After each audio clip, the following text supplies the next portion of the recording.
Bismillahirrahmanirrahim. Assalamualaikum warahmatullahi wabarakatuh.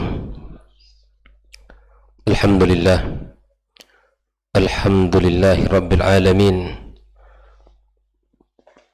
Wassalatu wassalamu ala ashrafil mursalin wa ala alihi tayyibin wa ashabihi al-ghuril mayamin wa man tabi'ahum bi ihsan ila yaumiddin.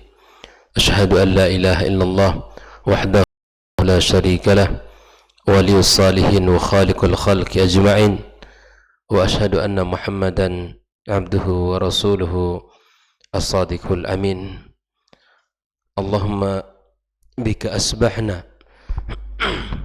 وبك أمسينا وبك نحيا وبك نموت وإليك النشور أصبحنا على فطرة الإسلام وعلى كلمة الإخلاص وعلى دين نبينا محمد صلى الله عليه وسلم وعلى ملة أبينا إبراهيم حنيفا مسلما وما كان من المشركين أما بعد معاشر الحاضرين والحاضرات من المسلمين والمسلمات المشاهدين والمشاهدات رحمني الله وإياكم. Alhamdulillah, kita bersyukur pada Allah Subhanahu wa taala kembali pagi ini kita diberikan kemudahan untuk bisa melaksanakan salah satu kewajiban kita di sisinya, melaksanakan ibadah salat fardu subuh berjamaah.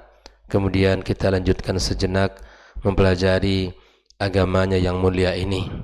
Mudah-mudahan pertemuan kita diberkahi Allah Subhanahu wa taala, ilmu yang kita pelajari menjadi cahaya dalam hidup kita dan menjadi penerang dalam jalan menujunya. Kemudian kita ucapkan salawat dan salam pula untuk Nabi kita sallallahu alaihi wasallam. Allahumma salli wa sallim wa barik ala Muhammad. Jemaah yang dimuliakan Allah Subhanahu wa taala, alhamdulillah kita sudah menyelesaikan dua buku karya Syekh Saleh ibn Abdullah ibn Hamad al-Utsaimin. Yang pertama adalah tentang Al-Adab al-Ashrah, 10 adab yang agung dalam keseharian kita, yang mana kita tidak akan terlepas dari 10 adab tersebut. Mudah-mudahan bisa kita jadikan sebagai amalan dalam kehidupan kita. Yang kedua, kita sudah menyelesaikan kitab Al-Baqiyatus Salihat min al-Adhkari ba'da salawat, yaitu zikir-zikir selesai salat.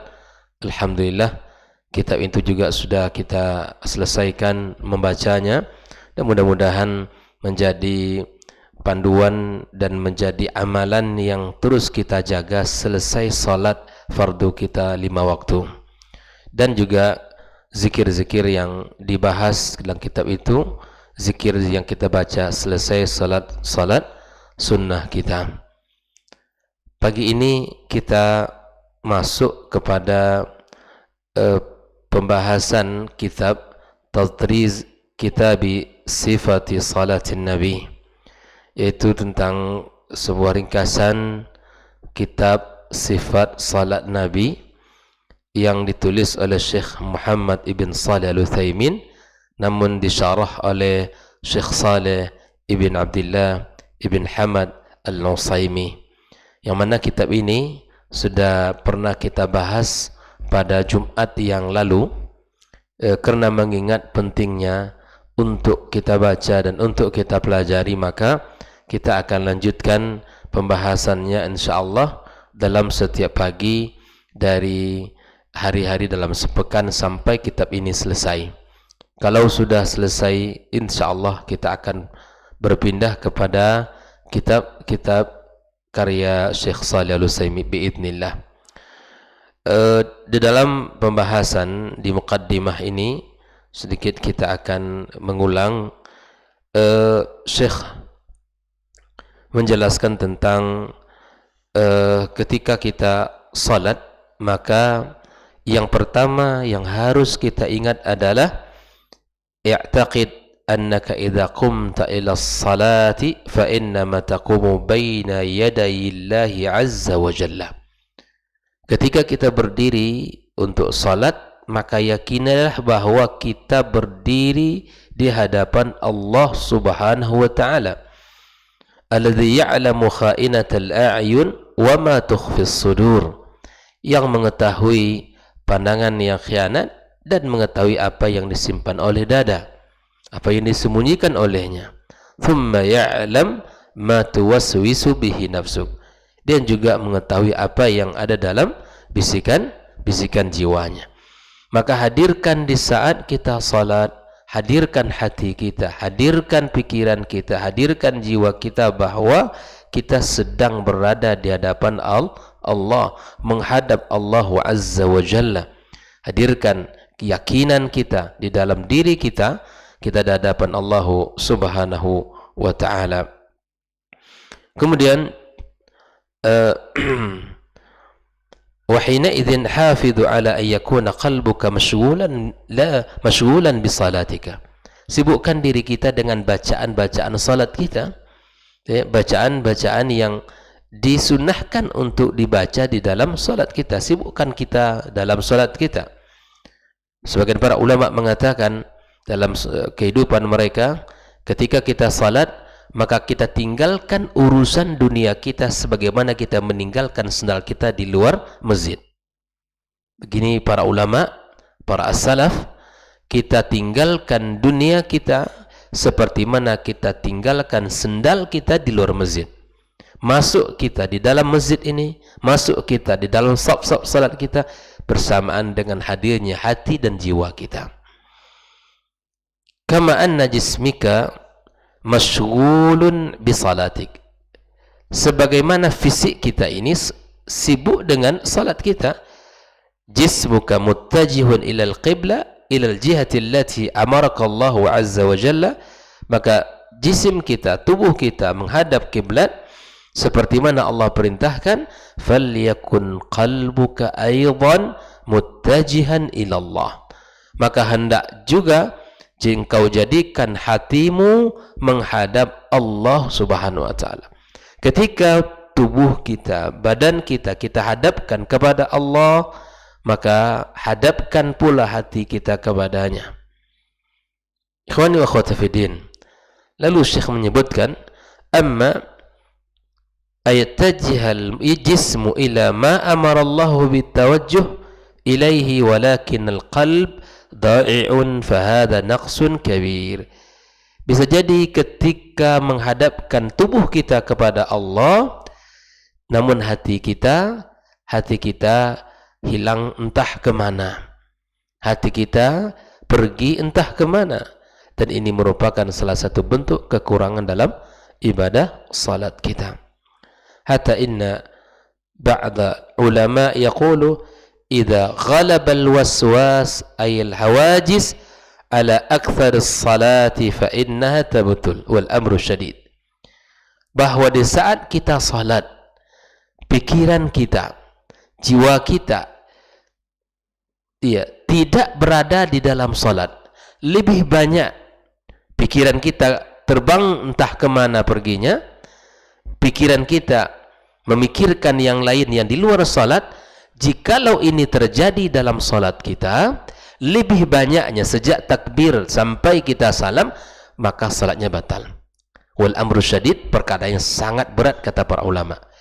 Subhanallah, ketika kita salat, bahwa di saat kita istiftah, membaca doa istiftah, kemudian kita baca Al-Fatihah, kemudian surat-surat pendek misalnya, rukuk kita, sujud kita, kemudian sampai kita salam. Andai di dalam salat kita tadi perkara-perkara di luar salat lebih banyak, gangguan jiwa kita ya itu lebih besar, maka sungguh salat kita telah batal. Sebagian para ulama mengatakan demikian karena perkaranya sangat sulit. Fa idza aqbalta ila as-salati fa'takid annaka muqbilun ila Allah Azza wa Jalla.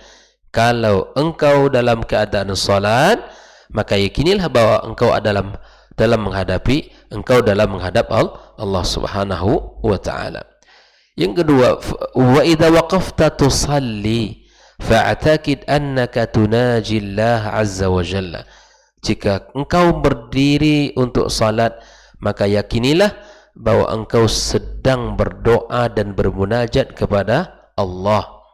Kama qala dzalika Rasulullah sallallahu alaihi wasallam, sebagaimana Rasulullah mengatakan hal demikian, idza qama ahadukum yusalli fa innahu yunaji rabbah, rawahul Bukhari.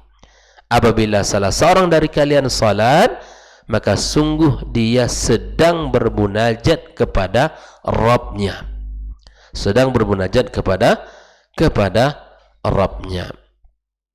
Ikhwani wa akhwati fi din, qala al-musannif rahimallah, Syekh Shalih Al-Utsaimin mengatakan, wa idza waqafta fi sholati fa'taqid, jika engkau berdiri dalam salatmu, maka yakinilah anna Allah azza wa jalla qibala wajhik, maka yakini dalam diri kita Allah berada di hadapan kita. Artinya kita menghadapkan diri kita kepada Allah subhanahu wa ta'ala, dan Allah pun ya demikian di hadapan kita. Ini harus kita bangun dalam diri kita, bahwa Allah subhanahu wa ta'ala ya di saat kita salat, kita menghadap Allah subhanahu wa ta'ala ya, dan dalam keadaan kita menghadap ya zat yang maha mulia, laisa fil ardi allati anta fiha, tentu kita meyakini Allah bukan di hadapan kita di muka bumi ini. Kalla wa hasya, tidak. Allah subhanahu wa ta'ala sebagaimana akidah Ahlus Sunnati wal Jamaah fis sama, ya, fis sama. Tetapi ketika kita berdiri di hadapan saf salat kita, berdiri di dalam saf salat kita, menghadap siapa? Menghadap Allah tabaraka wa ta'ala, dan yakin pula kita bahwa Allah subhanahu wa ta'ala mendengarkan apa yang kita ucapkan. Walakinnahu qibala wajhika wa huwa ala arsyih, dijelaskan ya, Allah subhanahu wa ta'ala laysa fil ardi allati anta fiha, Allah tidak di bumi di mana kita berada di sini, akan tetapi Allah subhanahu wa ta'ala ya di hadapan kita, Allah subhanahu wa ta'ala di atas arasnya. Ikhwani wa akhwati fi din, hafizakumullah wa ra'akum. Wa ma dzalika 'ala Allah bi'usr atau bi'asir, dengan demikian jika hal demikiannya, maka tidak ada bagi Allah yang mudah. Fa inna Allah laisa kamitsli syai', Allah tidak serupa dengan satu apapun. Ketika kita mengatakan Allah di hadapan kita, bukan berarti Allah di muka bumi kita seperti kita di sini, bukan. Ya, jangan dipahami seperti itu. Karena Allah ya sebagaimana dia sebutkan, Ar-Rahmanu 'alal 'arsy istawa. Wa laisa kamitsli syai', Allah tidak menyerupai dengan satu apapun. Fi jami'i sifati, dalam seluruh sifat-sifat Allah subhanahu wa ta'ala. Fahuwa fawqa arsyih wa huwa qibala wajhil musalli idha salla, dia berada di hadapan orang yang sedang salat.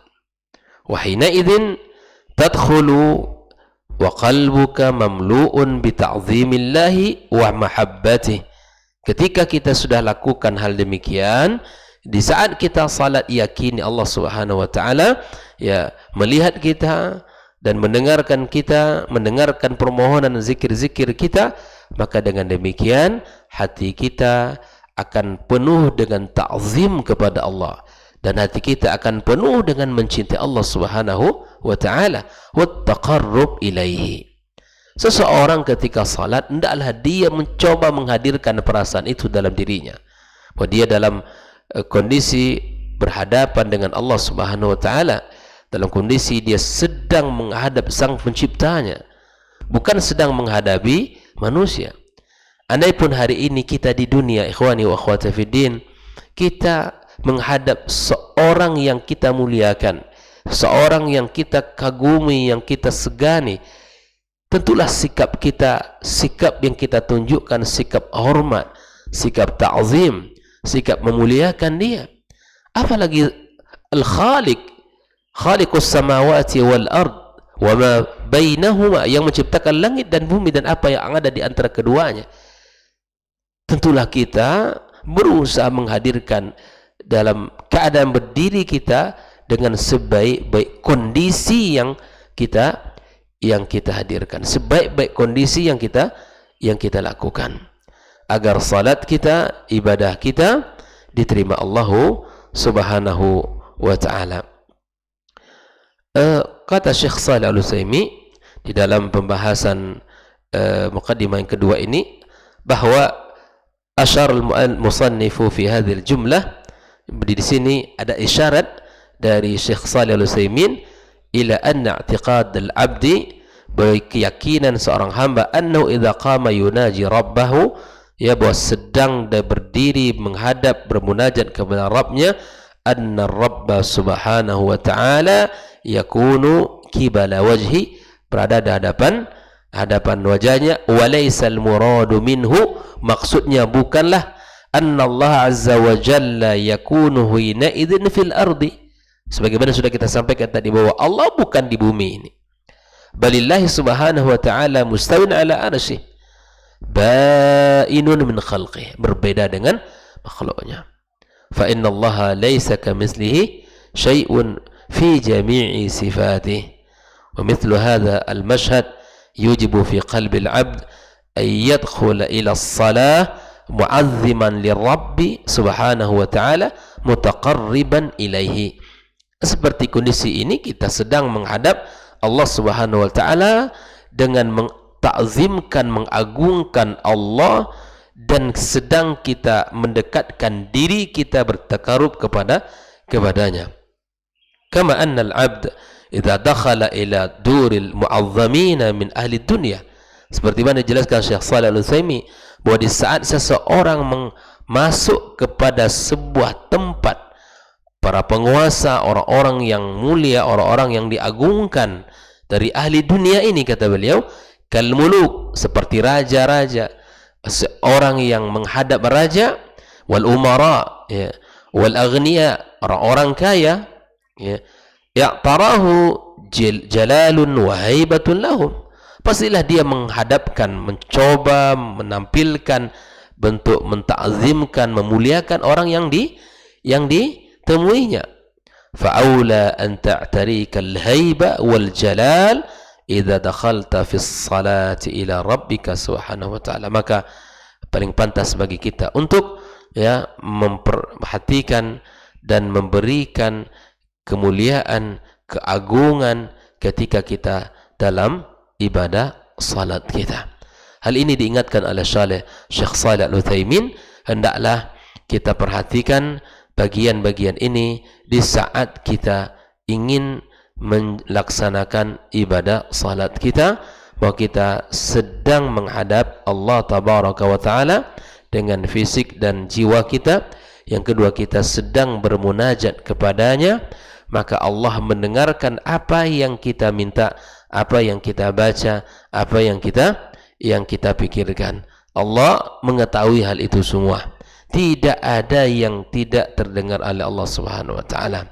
Nah, oleh karenanya apabila hal ini sudah kita lakukan, yakinilah bahwa kita akan mendapatkan nilai dari ibadah salat kita, nilai yang baik, karena kita khusyuk, berusaha menjadi orang-orang yang ketika kita berhadapan dengan Allah, hadir hati kita dan fisik kita. Hal ini juga dikuatkan oleh hadis Nabi SAW, dikuatkan oleh hadis Nabi SAW, di mana Nabi SAW mengatakan, apabila inna rajula la yansarifu wa ma kutiba lahu illa ushru salatih, bahwa setiap kali orang salat dan setiap selesai salat dia tidak membawa apa-apa dari salatnya kecuali 1/10 dari ibadah salatnya. Tus'uha mungkin 1/9-nya, uthumunuha mungkin 1/8-nya, subu'uha mungkin 1/7, sudusuha 1/6-nya, khumusuha 1/5-nya, rubu'uha mungkin 1/4-nya, wa thulusuha wa nisfuha, bisa 1/3 dan bisa separuhnya, tergantung keadaan dan kondisi kita bersama dalam menghadapi salat. Ya subhanallah, Rasulullah SAW dalam hadis ini mengisyaratkan ternyata berbeda-bedanya kita, bagian kita di dalam ibadah salat ini, ya, berbeda-beda ternyata. Ada yang sempurna, ada yang separuh, ada yang kurang, sampai tidak ada dari bagian salat yang dia miliki. Dalam bahasa orang lain, wa huwa fi wadin, ya, huwa fi wadin wa nafsu fi wadin akhar. Fisiknya berada di sini, jiwa pun berada di tempat lain. Subhanallah. Dan syaitan tentunya tidak akan ridha kepada siapapun dari hamba Allah yang senantiasa mendirikan salat. Ia tidak akan membiarkan kita dan sempurna dalam ibadah salat kita. Karena apabila salat ini sempurna, berefek dalam kehidupan kita. Apabila ibadah ini sempurna, maka akan memberikan perubahan dalam diri kita. Allah Subhanahu wa taala mengatakan, "Inna salata tanha 'anil fahsya'i wal munkar." Salat itu mencegah dari perbuatan keji dan mungkar. Dan salat itu akan menjadi penenang jiwanya, akan menjadi penentram jiwanya. Bukankah Nabi sallallahu alaihi wasallam dia ketika menghadapi musibah, menghadapi masalah, menghadapi cobaan dalam hidup, dia segera kembali kepada Allah, membentangkan sejadahnya, kemudian dia melaksanakan salat sampai dia mengatakan kepada Bilal, "Ya Bilal, ya Bilal, arihna bis salati ya Bilal." Jadi salat sebagai penawar dari segala bentuk permasalahan hidupnya. Salat menjadi solusi, menenteramkan hati, menguatkan jiwa, menenangkan pikiran, merasakan dirinya lebih baik. Baginda kita sallallahu alaihi wasallam, perkaranya sama. Kita seharusnya sebagai umat Rasulullah sallallahu alaihi wasallam harus mampu menjadikan salat, ya, harus mampu menjadikan salat sebagai kebutuhan kita, sebagai tempat kita mencari solusi dalam hidup kita. Karena Allah Subhanahu wa taala sedang mendengarkan doa-doa dan zikir-zikir, bacaan-bacaan kita di dalam salat kita. Mukmin kuat dengan keberadaannya sebagai mukmin karena ada Allah yang terus mendengarkan segala bentuk permintaan dan segala bentuk permohonannya. Jadi kita ini subhanallah, dalam sehari semalam kita diwajibkan Allah untuk mendirikan salat, karena sesungguhnya itu Allah menginginkan kebaikan untuk kita. Makanya orang-orang yang tidak mendirikan salat, yang tidak melaksanakan salat, kita dapatkan jiwa mereka rapuh, kita dapatkan nilai kehidupan ini tidak ada. Apa yang paling mahal yang kita miliki dari kehidupan kita daripada salat kita? Tidak ada. Karena salat itu adalah kebutuhan kita, sebagaimana kita butuh makan dan minum dalam keseharian kita. Orang beriman apabila tidak salat, maka dia tidak akan merasakan kenikmatan hidup. Orang tidak akan merasakan kenikmatan hidup, walaupun secara zahir segala kenikmatan dunia ini dia punya, segala bentuk kenikmatan dunia ini dia miliki, tapi dia tidak memiliki ketenangan jiwa, ketentraman hati. Betapa banyak orang yang kaya mengakhiri hidup dengan kematian dengan cara yang tidak halal, dengan cara yang dimurkai Allah, karena dia hilang panduannya. Betapa banyak orang yang kaya, yang dengan hartanya seharusnya dia lebih tenang, lebih nyaman hidupnya, lebih baik kondisinya, tapi karena tidak nyaman dalam hatinya, tidak dekat dengan Allah, maka harta itu bukan membawa dia kepada kebaikan, justru memalingkan dia dari kebaikan. Inilah semuanya jika seandainya salat kita tidak jadikan sesuatu yang agung dalam hidup kita, maka seiring dengan perasaan atau sikap yang tidak mengagungkan salat itu pula lah di mana jiwanya tidak bersih dan tidak akan agung di sisi Allah Subhanahu wa taala. Maka sebagai mukaddimah dari kitab Syekh Shalih Al-Utsaimin ini, bahwa sekali lagi kita mencoba menghadirkan niat, menghadirkan hati kita, menghadirkan fisik kita seiring sejalan dalam gerakan salat kita. Dan kita meyakini Allah Subhanahu wa taala berada di hadapan kita. Allah Subhanahu wa taala mendengarkan kita. Allah Subhanahu wa taala ya melihat dan menyaksikan apa yang kita baca. Maka qala al-musannif rahimahullah, fatukabbir taqul wallahu akbar, hendaklah engkau bertakbir dengan mengatakan Allahu akbar. Nah, di dalam takbir ini kata Syekh Shalih Al-Utsaimin, wa ma'a hadha at-takbir tarfa'u yadayka ila hadwi mankibaik au ila furu'i udhunaik. Ada dua cara ketika kita bertakbir. Pertama, kita angkat kedua tangan kita ya sesuai sampai kepada bahu atau pundak kita. Kepada pundak kita mengangkat kedua tangan kita sampai kepada setinggi sejajar dengan pundak kita atau bahu kita, atau ila furu'i udhunaika, kalau ada orang yang kedua pilihannya sampai pada ujung telinga atau sampai sejajar dengan telinga. Boleh pilihannya dua, kita angkat tangan kita sejajar dengan mankib kita, ya, bahu kita, atau sampai ke telinga kita atau sejajar dengan telinga kita.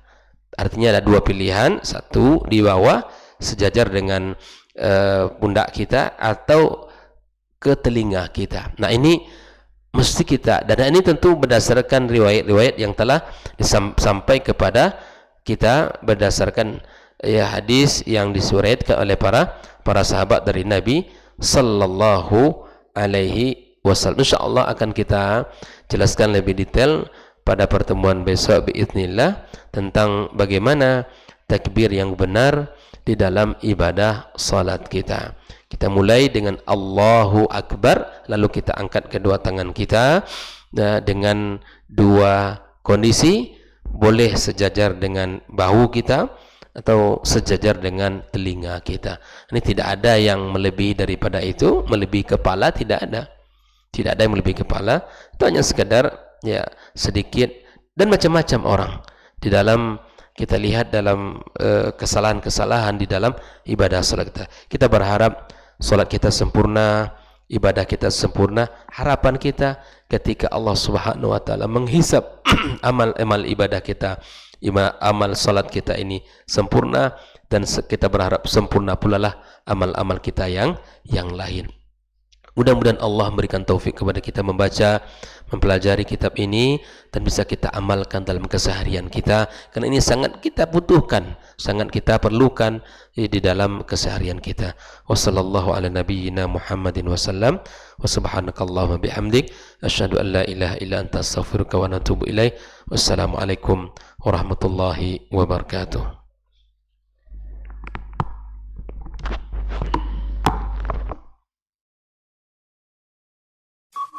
Dr. Dasman Yahya Ma'ali LCMA Hafizahullah, Dr. Helmi Basri LCMA Hafizahullah, Dr. Hidayatullah Ismail LCMA Hafizahullah.